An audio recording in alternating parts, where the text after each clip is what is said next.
Retalhos de uma Vida, de Dinis dos Santos Nogueira, é um livro.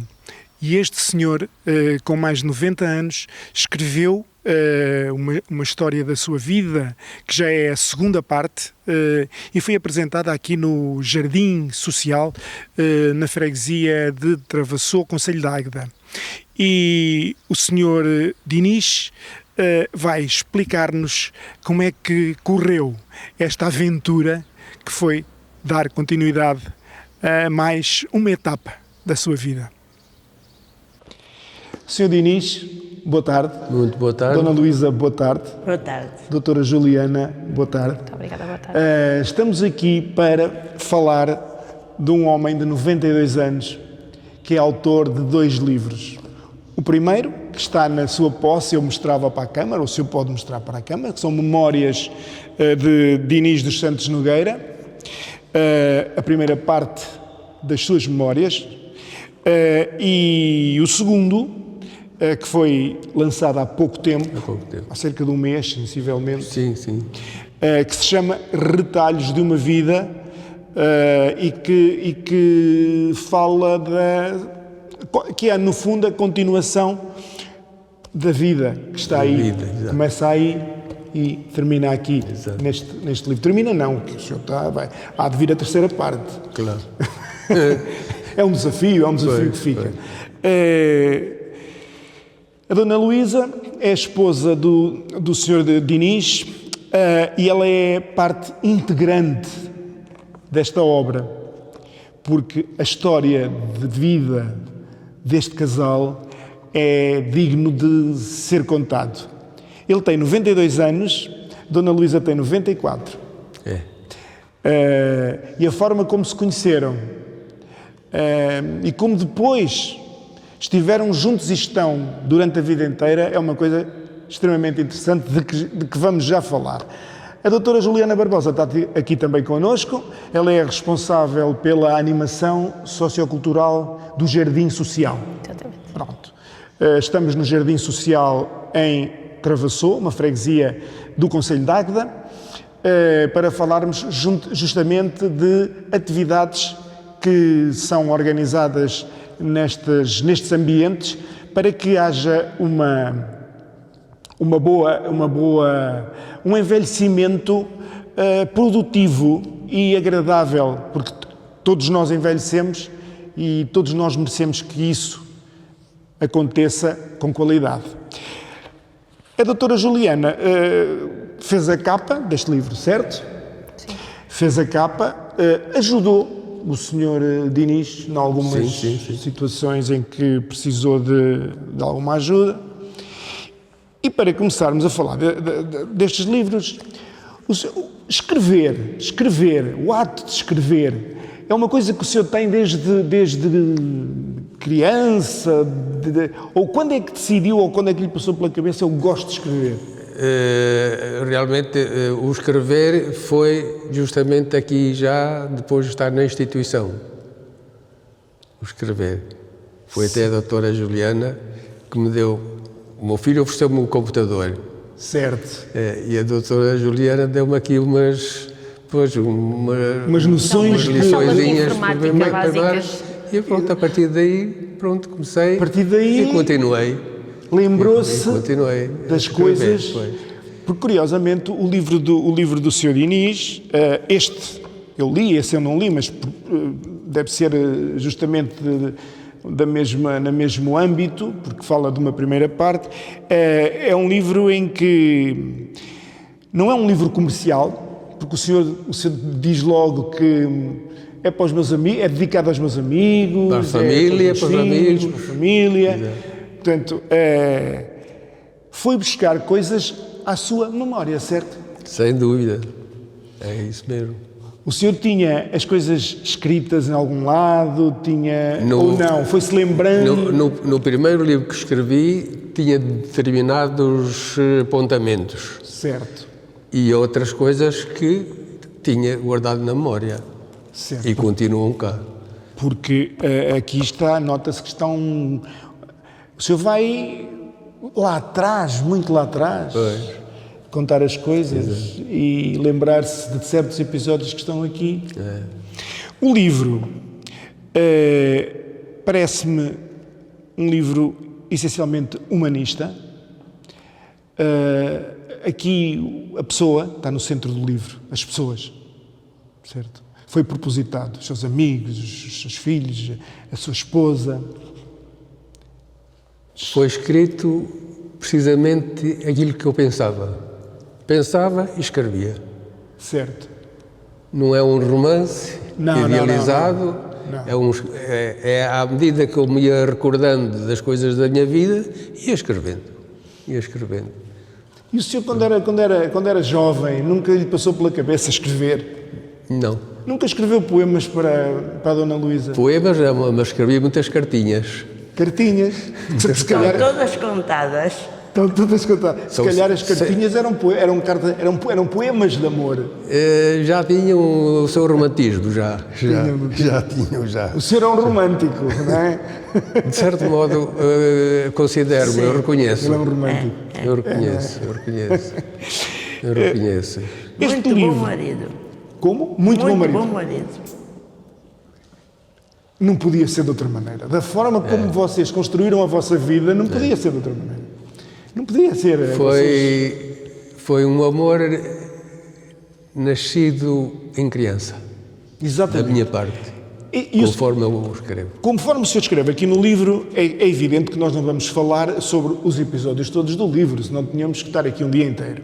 Mas há aqui episódios que nós podemos falar, que são muito interessantes. Um deles é a forma como vocês se conheceram, se separaram, porque cada um foi à sua vida, quando eram crianças, e depois como se reencontraram e como fizeram o percurso das vossas vidas. Como é que foi? Foi na festa que o senhor viu? Não, isso foi o reencontro. Não, vocês eram vizinhos, certo? Eu nasci e vivia na província, um lugar aqui da freguesia de São João de Louro. São João de Louro, que é uma freguesia da Albergaria Velha. Exatamente. Uma vida normal, meus pais tinham uma mercearia, claro que naquele tempo vendia tudo, e tinha os amigos em Lisboa, que eram os avós da minha esposa, portanto, que quando estavam de férias vinham sempre visitar os meus pais. E quando visitavam, a minha mãe fazia o almocinho e passávamos ali umas horas agradáveis. Isto repetia-se. Só que um dia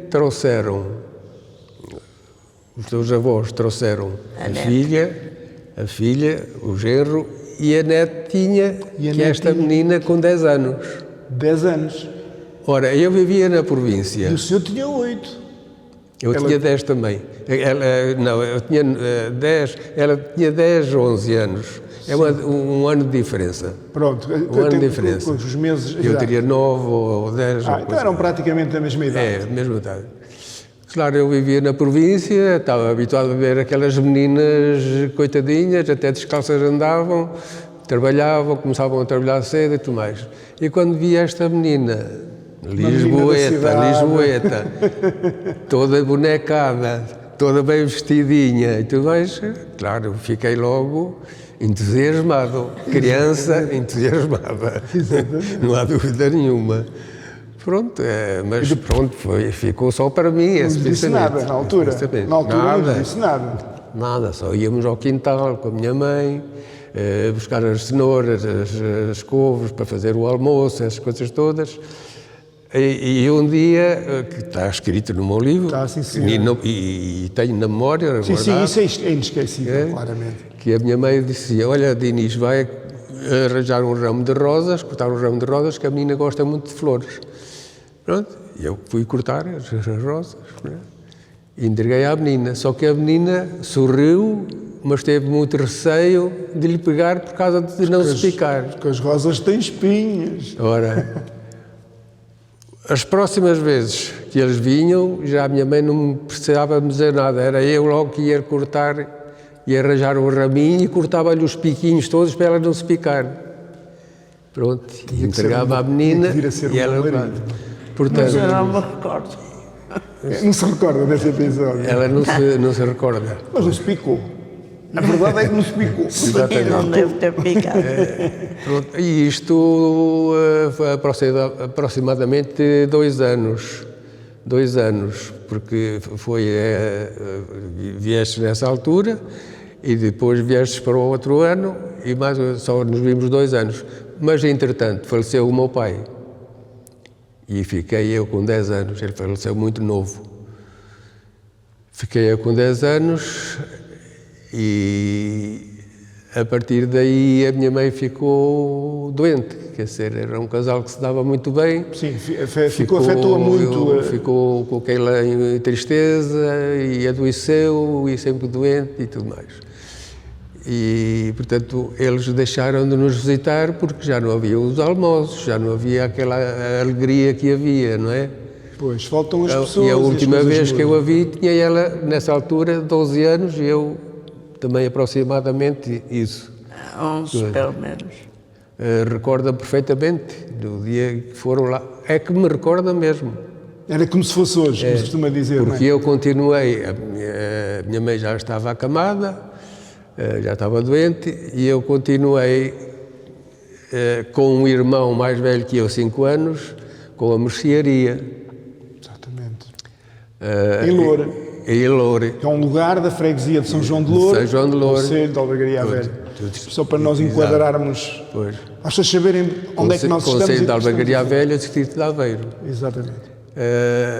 Nesse dia eles vieram-nos visitar, claro, já não houve o almoço, só lhes servi, e fui eu, que lhes servi bolachas, bolachas paupério que havia naquele tempo. Paupério. Das bolachas paupério. E, portanto, refrigerantes.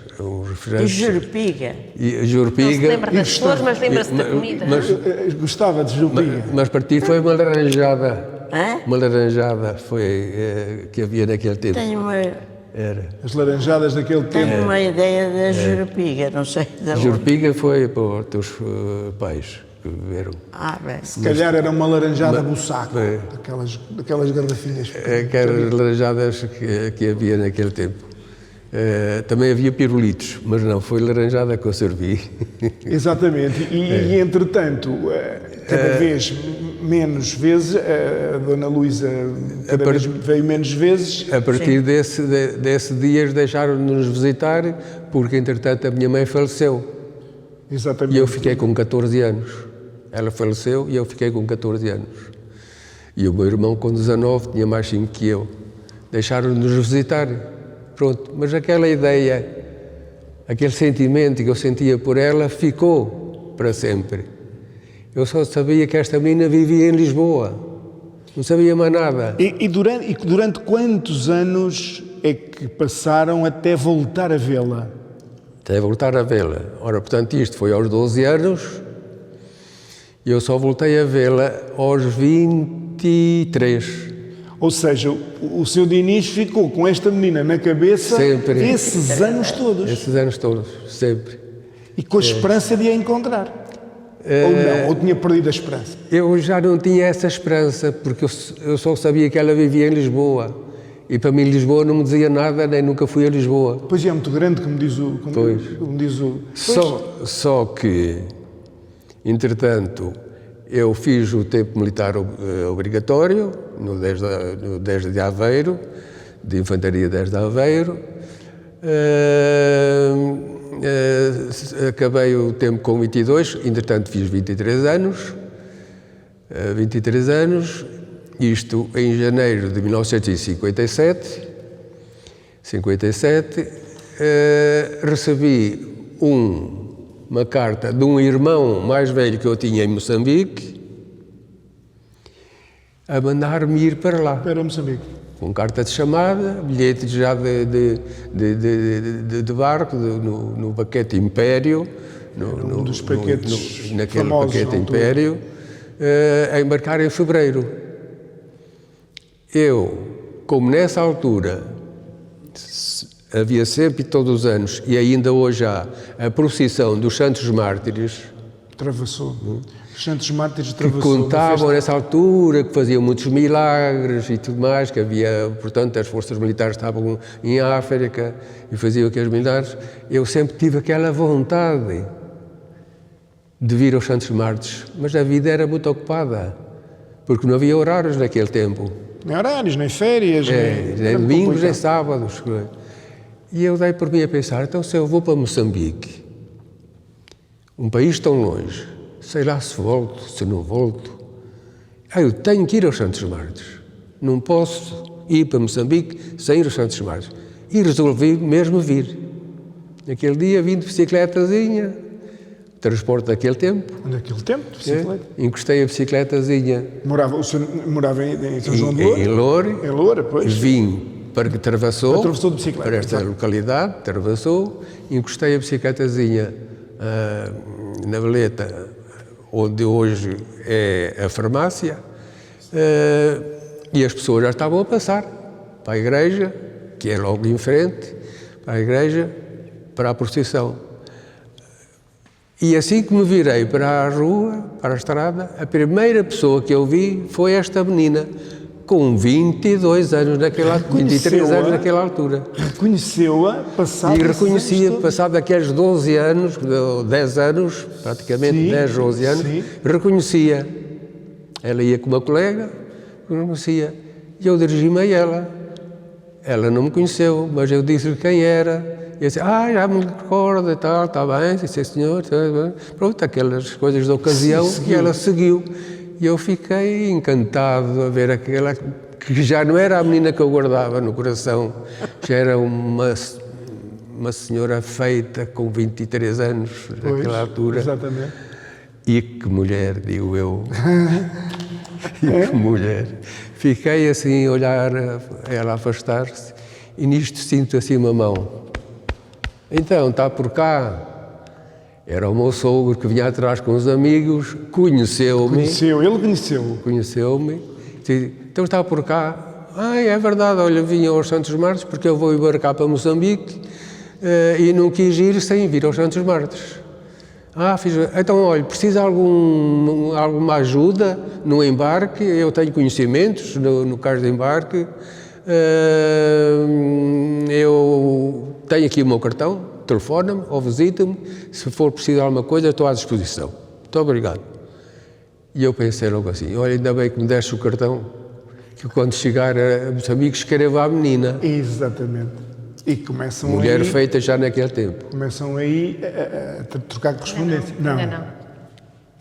Não, porque eu cheguei a Moçambique. O meu irmão era gerente-geral de uma organização de turismo muito grande. Tinha 22 sucursais. E eu fui para uma sucursal, a maior, com mais movimento de turistas que iam para a ilha de Bazaruto, que iam para a ilha de Santa Carolina, vinham de avião, vinham de transportes públicos, vinham de carro, tudo mais, faziam coisa, e nós tínhamos também um hotel, tudo mais. De maneira que eram 10, 12, 14 horas por dia, sábados e domingos, sempre a trabalhar. Sempre a trabalhar. Não havia tempo para nada. Eu fui para lá nessa altura ajudar o gerente que estava lá, que já não podia com tanto trabalho. Entretanto... E quando é que decidiu? Pois, mas sempre pensando nela, só que não havia tempo. Não havia tempo. Eu só ao fim de um ano e tal é que comecei a pôr algumas coisas da minha vida em ordem. E então aí surgiu uma ideia. Escrevo, não escrevo, escrevo, não escrevo.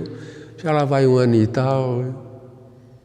Se calhar tem namorado, está noivo, ou se calhar até já casou. E andei sempre nesta indecisão. 1 ano, 2 anos, 3 anos, 4 anos.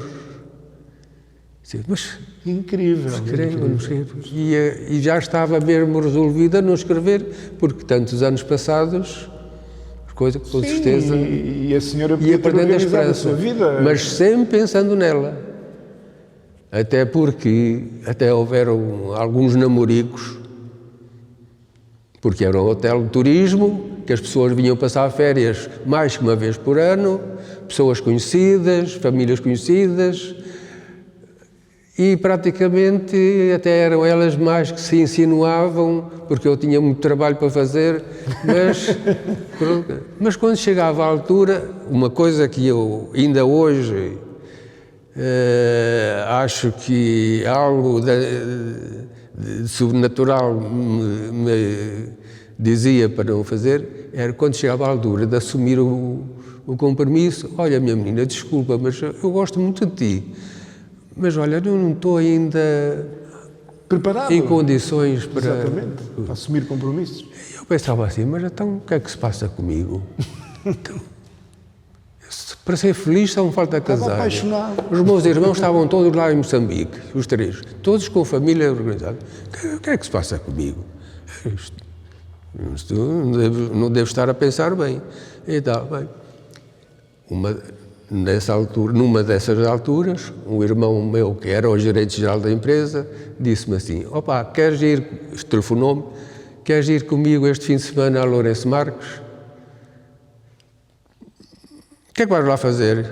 Olha, vou ver o Sporting jogar, que eles vêm cá e vão jogar no domingo em Lourenço Marques, eu quero vê-los. O senhor é do Sporting, então? Esse meu irmão era doente do Sporting, porque foi atleta do Sporting nos 400 metros barreiras. Ok, sim, e então ficou sempre com aquele gosto pelo Sporting. Olha, fazes-me um favor, pá, porque fazes-me companhia e guias metade do caminho da estrada, porque eram 800 quilómetros. Fazia metade, ela a outra metade. Está bem, pronto, vou. Vamos.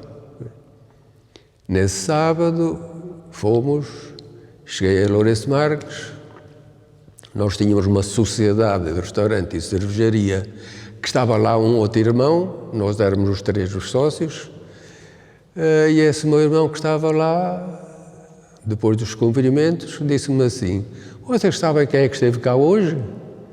O capitão Luís Correia, a esposa e a filha, a Luizinha. Filha. Vêm de Macau, o barco parou aqui para abastecer em Lourenço Marques e vão amanhã para Lisboa. E eu assim, se a filha está com os pais, se calhar ainda é solteira. É agora. Bem pensado, não é? Aquela esperança nunca morreu. Eles amanhã vêm cá almoçar, que eu já os convidei. Assim foi. Almoçámos todos, tal. Apenas soube que ela que era solteira, porque eu perguntei. O que era uma notícia fabulosa. Não adiantei mais nada, porque não era a altura para adiantar mais nada. Simplesmente, quer dizer, recordei novamente todo o passado e então aí eu disse, então desta vez, o segundo reencontro, primeiro os Santos Mártires. Os Santos Mártires foi o primeiro milagre, não é? Pois. E agora este, como é que é possível, era vir de Macau, tão longe, eu ir 800 quilómetros, naquele mesmo dia a gente encontrar-se ali, como se tivesse tudo preparado. Extraordinário. Parece que foi feito para ser assim, não é? Com certeza. Houve um arquiteto e que então, preparou alguém Exatamente. Preparou as coisas. Não foi à primeira nos Santos Mártires, mas foi à segunda no E nessa altura o senhor já falou com ela e... Não, nessa altura só soube que ela era solteira. Ainda não foi aí, ainda não se foi declarado. Depois ganhou coragem para... Não tivemos tempo para isso. Não tivemos tempo para isso. Mas, de qualquer maneira, assim, não, desta vez... E então dei tempo que ela chegasse a Lisboa, escrevi uma cartinha e tal, assim como quem não quer coisa, mas dizendo aquilo que pretendia. Sim. E a cartinha teve resposta. E uma resposta muito simpática, sem se comprometer, mas deu motivo para continuar. A partir daí continuamos, escrevemos, carta a carta, 156 cartas, todas numeradas, com pergunta e resposta, E tenho-as cá. Todas as cartas tinham... Pergunta e resposta. Eram respondidas, havia sempre. E ao fim dessas 156 cartas... E chegámos à conclusão que tínhamos... Enfim, gostos até parecidos uns com os outros e tal. E já fazíamos até projetos, etc. Claro, isto tem muito mais pormenores, porque Óbvio. entretanto eu Mas nessa isso, quem altura quiser, que leia o livro. estava em Lourenço Marques, não é? Mas entretanto voltei para a empresa onde estava, porque eu tinha ido trabalhar para a nossa sociedade. Exatamente, pois. Mas o meu antigo patrão chamou-me, quando soube que eu queria voltar a arranjar emprego. Ele era uma empresa multinacional em que ele era também o gerente, um dos gerentes, porque lá as empresas internacionais tinham que ter sempre um gerente português. E ele, quando viu o meu pedido para entrar naquela empresa, porque eu tinha um amigo lá em Lourenço Marques, que é o Dr. Ivo Ferrar de Freitas, falei com ele se podia arranjar emprego, porque eu estava na cervejaria, mas claro, preferia um emprego. E ele disse, está bem, pronto, olha, preencha aqui estes impressos, daqui a 2 semanas estás em emprego. Esse pedido passou pelo meu antigo patrão. Ele telefonou-me, mandou-me telefonar a dizer se eu queria voltar para lá, para o sítio onde eu estava, e como gerente, porque o gerente que lá estava tinha vindo para Lisboa, tinha assim. Sim. E então combinámos e eu voltei para a sucursal onde eu estava, já como gerente, com plenos poderes e tudo mais. E foi aí que nós, ao fim de um tempo, eu vim a Portugal e casámos. Porque eu não queria casar por procuração. Na altura havia muito o casamento por procuração. Mas eu não queria. Não, era um casamento como devia ser. Era que eu fui, pronto, tivemos cá uns 3 meses, eu estive cá uns 3 meses, vimos-nos, pronto, conhecemos-nos melhor e tudo mais, e resolvemos, portanto, o casamento em Fátima. Exato. No Santuário de Fátima. Portanto, e nessa passar altura, as núpcias cá em Travassou. As núpcias foram cá em Travassou. E depois, como o casamento foi aqui em Fátima, nós viemos passar a noite de núpcias aqui à casa que os meus sogros cá tinham em Travassou. Os meus pais tinham cá uma porque casa. eles estavam em Lisboa, mas o meu sogro esteve na Escola de Sargentos aqui em Águeda, gostou muito desta zona e comprou casa para passar férias e fins de semana e etc. E foi daí que eu os encontrei em Travassou. Foi uma coisa. Eu não sabia que eles tinham casa aqui em Travassou.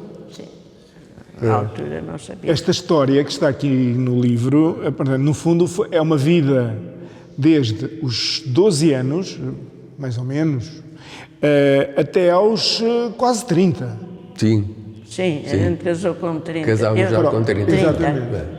Uma vida inteira a pensar numa mulher. Exatamente. Uma vida inteira, maneira de dizer. Praticamente. É raro de se ver isto. Isto é raro. Às vezes encontra-se a mulher que se conheceu primeiro, mas pelo meio já houve muitos episódios da vida que nos deram voltas e mais voltas. O Sr. Diniz não, foi... De maneira que, então, casámos. E já estão casados há quantos anos? 60, vai fazer 61. Vai fazer 61. Essa história, que é a primeira que abre o livro, eu acho muito interessante, muito bonita, vale a pena ler, porque há mais pormenores pelo meio que nós não temos tempo aqui de falar de tudo, não é? Porque não dá. Estas coisas têm os tempos muito limitados. O Sr. Diniz... Esta é uma história que lhe diz diretamente respeito, se calhar é a primeira, é a mais importante da sua vida. Sem dúvida. Não é óbvio. Sem dúvida. Mas depois o senhor conta aqui histórias engraçadas, episódios engraçados. Mas o senhor era uma pessoa certinha, não era? Não era assim uma pessoa muito, como é que se dizia na altura, destravado. Não, era certinho. Nada disso. Dá a ideia que sim. Porque a falta dos meus pais limitaram-me muito. Exatamente. Então teve que crescer muito rapidamente. A vida obrigou-me a trabalho de adulto. Desde muito cedo. Muito cedo.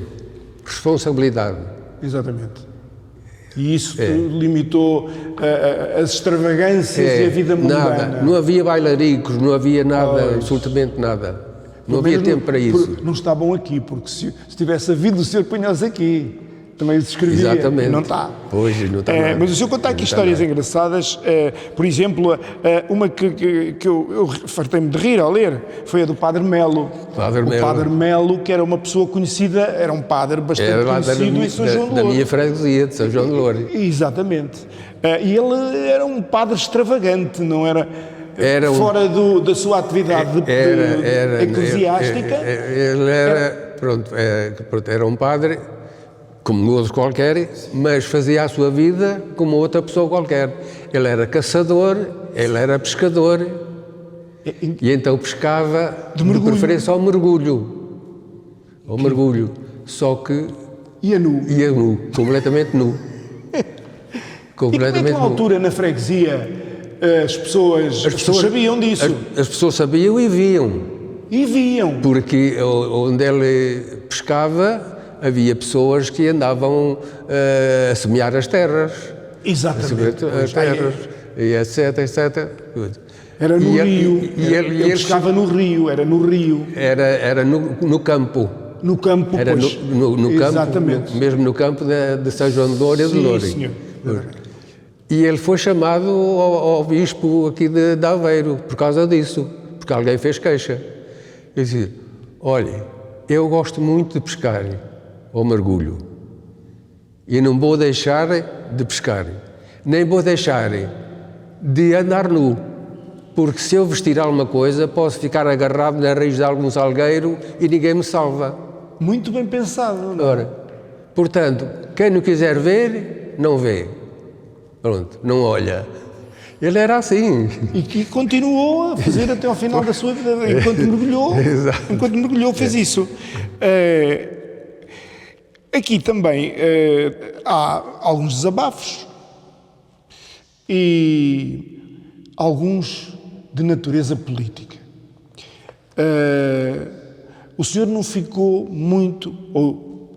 não ficou nada satisfeito, e está aqui plasmado neste livro, com a descolonização.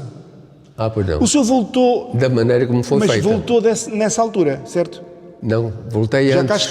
Já cá estava quando houve a descolonização. Já. Porque nós viemos de férias em 1970 e resolvemos ficar cá. Os meus sogros insistiram e nós resolvemos cá ficar. E ainda bem que ficámos. Passado 4 anos deu-se o 25 de Abril e depois a descolonização e tudo que lá tinha foi perdido. Ou perdido. Exato. Todas as pessoas perderam tudo o que tinham lá. Foi um episódio que ficou consigo, que o marcou. Ficou para sempre. E nota-se cá essa mágoa aqui.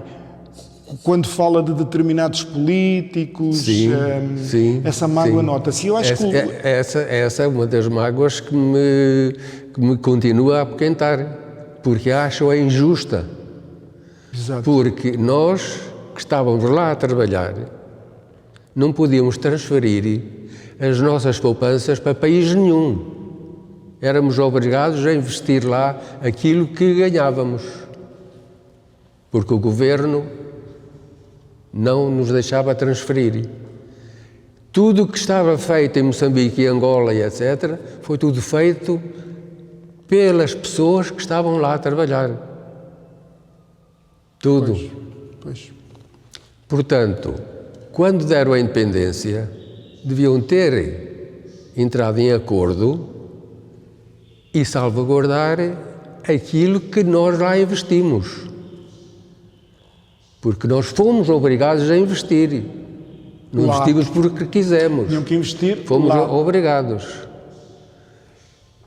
E a pessoa que fez, portanto, a descolonização, o primeiro-ministro dessa altura, Dr. Mário Soares, com quem o senhor não ia à bola com ele. Ele entendeu fazer a entrega, que acho muito bem que dessa independência, já devia ter dado há mais tempo, mas salvaguardar aquilo que as pessoas lá construíram.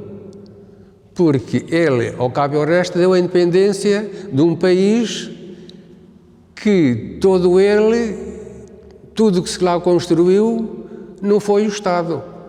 Foi o privado. Trabalhadores de lá. Foi quem lá trabalhou. Foi. É uma das partes aqui do livro que é polémica. As nossas opiniões são sempre polémicas. Há sempre quem pensa ao contrário. Exato. Pronto. Mas dão bastante interesse ao próprio livro. É por isso que eu digo que este livro foi escrito num ambiente de liberdade e denota que é uma pessoa livre que está a escrever. Pode dizer isto. Não é? Que pode dizer isto. A descolonização foi mal feita. Não é? Nota-se isso. Houve aqui também as profecias. O senhor ainda acredita? Os Estados Unidos, hoje, a notícia de hoje, hoje são 11 de junho de 2026.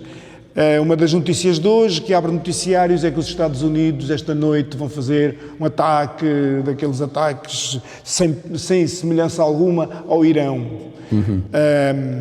Se vão ou não sei, porque há muitas promessas incumpridas de quem o diz, mas de qualquer modo, o senhor defende a tese de que a China é que vai tomar conta disto tudo. O senhor diz aqui, a China... É um dos provérbios já antigos. disse aqui que uma das profecias, vou só ler o que se escreveu. É uma das profecias que se diziam na altura que a China um dia ia dominar o mundo. E o senhor diz aqui, já aqui disse que uma das profecias era que a China um dia ia dominar o mundo. Ia dominar o mundo. Diz que não vai, talvez, dominar na totalidade, mas presentemente já está infiltrada. Mas presentemente já está a dominar sem usar armas. É o negócio.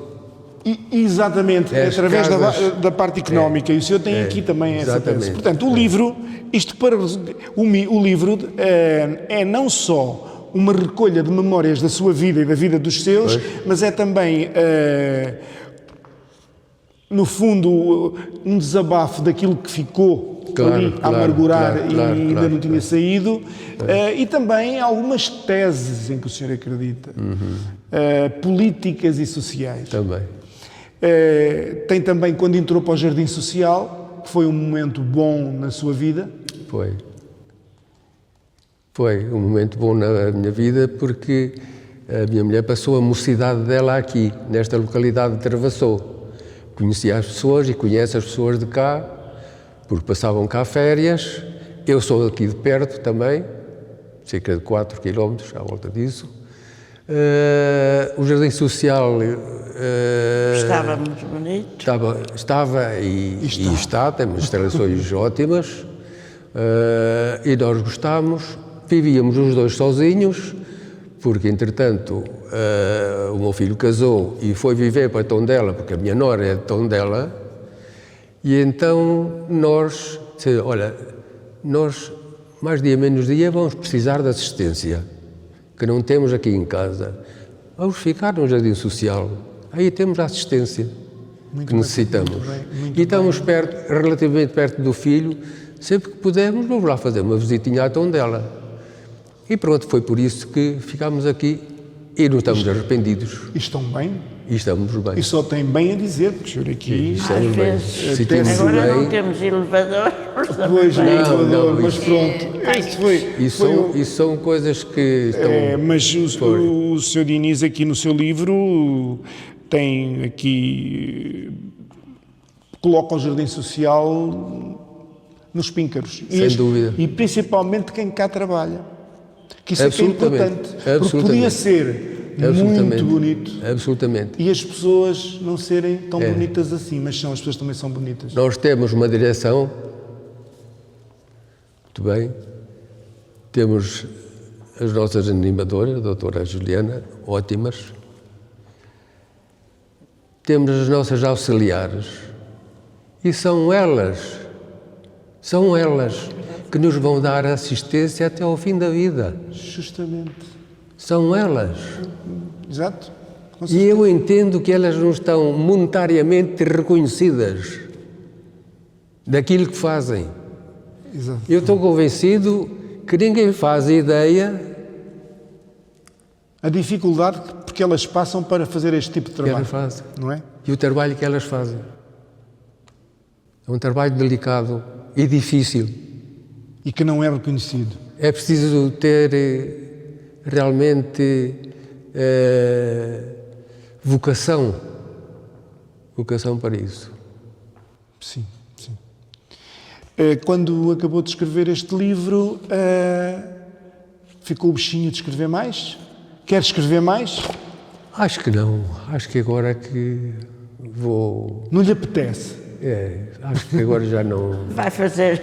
Qualquer dia, Já. aqui a doutora Juliana puxa um bocadinho por si e lá vai, não é? Desafiado ele Quem foi. sabe, pode ser. Exatamente. Nós realmente aqui, pronto, temos muito tempo disponível, Livre, não é? pois. E enquanto eu puder, há outros que infelizmente já estão dependentes, não é? Mas enquanto eu puder, pode ser que me Que ainda entretenha a haja escrever qualquer mais coisa. alguma coisa. E deixando a Dona Luísa, porque a Dona Luísa houve uma altura que já andava ali com ciúmes do computador. Pois, não é? Como é que foi viver esse tempo? Quanto tempo é que demorou a escrever este? Este foi uns 4 anos, à volta de uns 4 anos, porque eu Dona Luísa, entretinha-me. 4 anos. É como eu dizia, isto é uma conversa, é um diálogo que eu mantenho com a família e com os amigos. Exatamente. Eu lembrava-me deles e ia escrevendo.